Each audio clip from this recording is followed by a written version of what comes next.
तोहमत लगा के माँ पे जो दुश्मन से दाद ले, तोहमत लगा के माँ पे जो दुश्मन से दाद ले, ऐसे सुखन फरोश को मर जाना चाहिए, ऐसे सुखन फरोश को मर जाना चाहिए।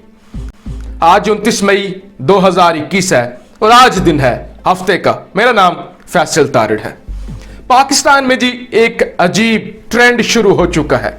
एक नई रस्म डाली जा रही है कि जो भी आए मुंह उठा के पाक फौज को गालियां देना शुरू कर दे, आए और आईएसआई पर इल्जाम लगाना शुरू कर दे।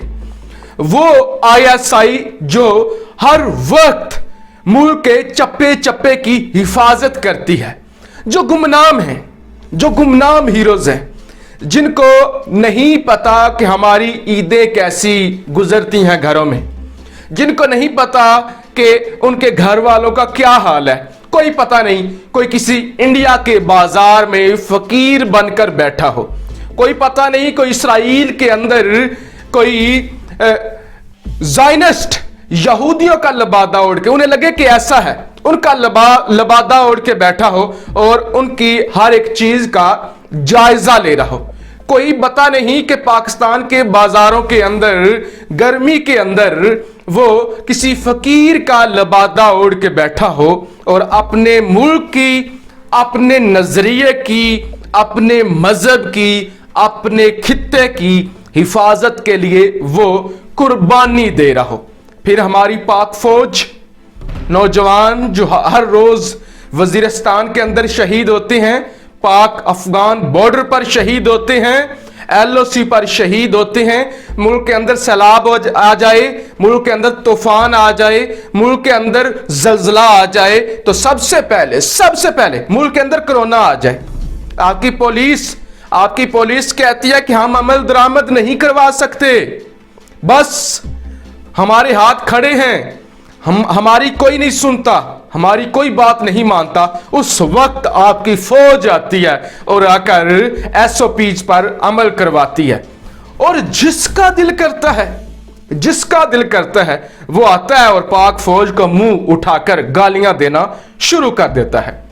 यहां मैं बात करूंगा मियां जावेद लतीफ की, कौमी अदारों पर हमला, मियां नवाज शरीफ कौमी अदारों पर हमला, और सब जानते हैं कि मियां नवाज शरीफ कैसे हुकूमत में आया था, कैसे किसकी गोद में पला, सब जानते हैं। बिलावल भुट्टो कौमी अदारों पर हमला, अयाज सादिक, जब पूरी दुनिया ने मान लिया अमेरिका ये कहता है कि हम पूरा दिन सो नहीं सके थे, पूरी रात नहीं सो सके थे, हमने 8-8 घंटे इजलास बुलाए रखा था जब पाकिस्तान ने 2 तैयारे इंडिया के गिरा दिए थे। नेशनल सिक्योरिटी एडवाइजर कहता है ट्रंप का कि हम 8 घंटे बैठे रहे थे, हालांकि हम बहुत थके हुए थे। पाकिस्तान ने जब 2 तैयारे गिराए थे इंडिया के, और अयाज सादिक कहता है कि टांगे कांप रही थी। तो जिसका दिल करता है वो आकर कौमी अदारों को गालियां देता है। वो जो मैंने शुरू में कहा कि तोहमत लगा के मां पे जो दुश्मन से दाद ले, ऐसे सुखन फरोश को मर जाना चाहिए। हामिद मीर साहब हमारे सीनियर हैं, पाकिस्तान के नामवर सहाफ़ी हैं। उन्होंने जो कौमी अदारों के खिलाफ जबान इस्तेमाल की है, उसकी जितनी मुजम्मत की जाए वो कम है, और यकीनी तौर पे हामिद मीर साहब इस वक्त अपने अंजाम को पहुंच चुके हैं।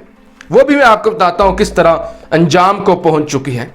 सबसे पहले मैं आपको बताऊं, मैं भी सहाफ़ी हूं, हम भी सहाफ़ी हैं, हामिद मीर साहब भी सहाफ़ी हैं। किसी भी सहाफ़ी पर हमला होता है तो इसकी मुजम्मत की जानी चाहिए, और ये अफसोसनाक है। मैं आपको बताता हूं, हमारी एक मीटिंग थी पीआईडी के अंदर हमारी तहरीक इंसाफ की हुकूमत के साथ एक मीटिंग थी। हुकूमत की जानिब से डॉक्टर अरसलान खालिद, जो कि डिजिटल मीडिया के हेड हैं प्राइम मिनिस्टर इमरान खान साहब के, वो मीटिंग चेयर कर रहे थे, मीटिंग हेड कर रहे थे।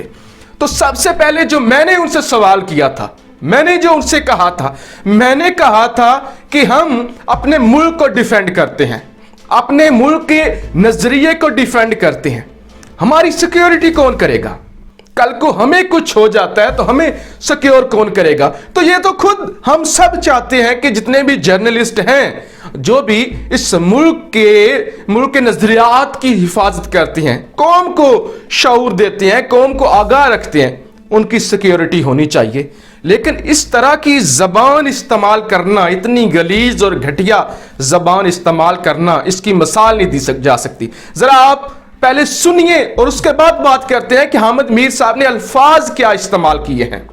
इतने मर्द के बच्चे हो, इतने बहादुर हो, तो सीना तान के कहो ना, हाँ जी मैं इसके घर में घुसा हूं। लेकिन तुम इतने बुज़दिल हो, इतने बेगैरत हो कि तुम ये तो नहीं मान रहे कि मैं इनके घर में घुसा था। तुम कहते हो ओहो नहीं, कोई लड़की का भाई था जिसने मारा है।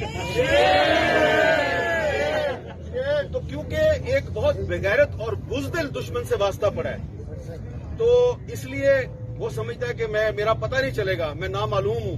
तुम कोई नामालूम नहीं हो, तुम्हारा पता है हमें तुम कौन हो। तुमने इससे नारा लगवाया इजराइल मुर्दाबाद, इसलिए कि तुम्हारी दाढ़ी में तिनका है, तुम चोर हो। तुम्हें पता है कि तुम हम लोगों के सामने बैठ के इस्राइल के साथ सफारती ताल्लुकात की वकालत करते हो।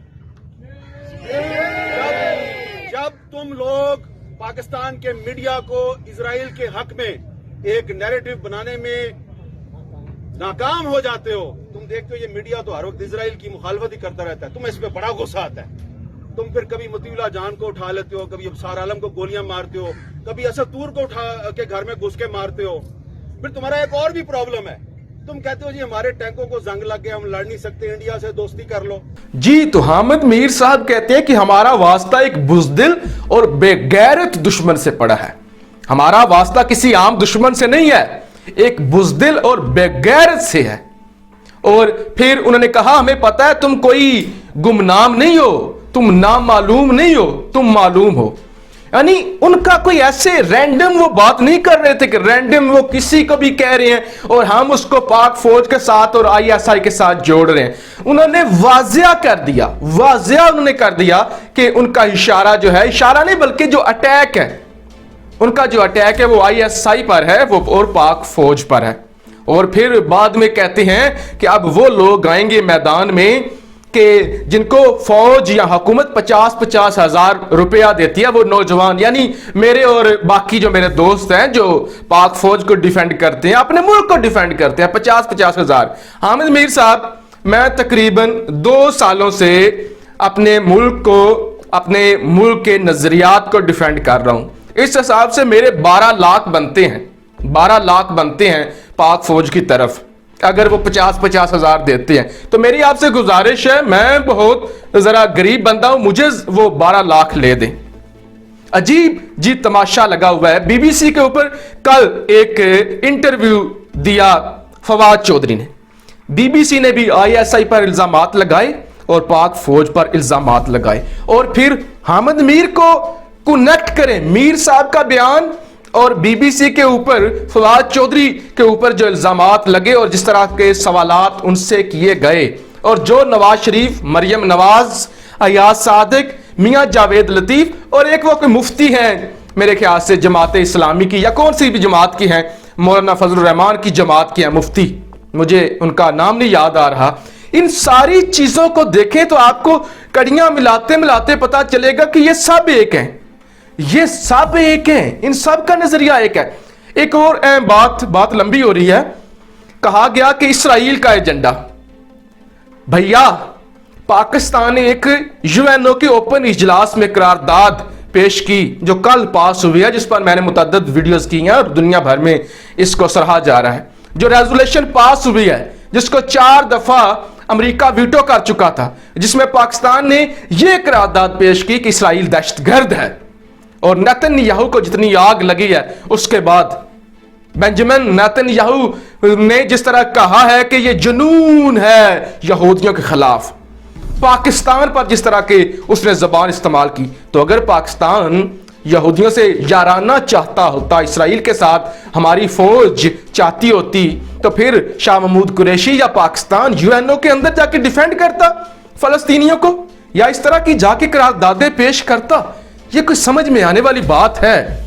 और इस वक्त पाकिस्तान के ट्विटर पर जो ट्रेंड चलाया जा रहा है कि अरेस्ट हामिद मीर, तो पाकिस्तानियों ने जिस तरह से इस बयानिए को रिजेक्ट किया है, तमाम पाकिस्तानियों ने इस बयानिए को रिजेक्ट किया है जो फौज और अदारों के खिलाफ है, उससे साफ लगता है ना कि हामिद मीर अपने अंजाम का पहुंच गया।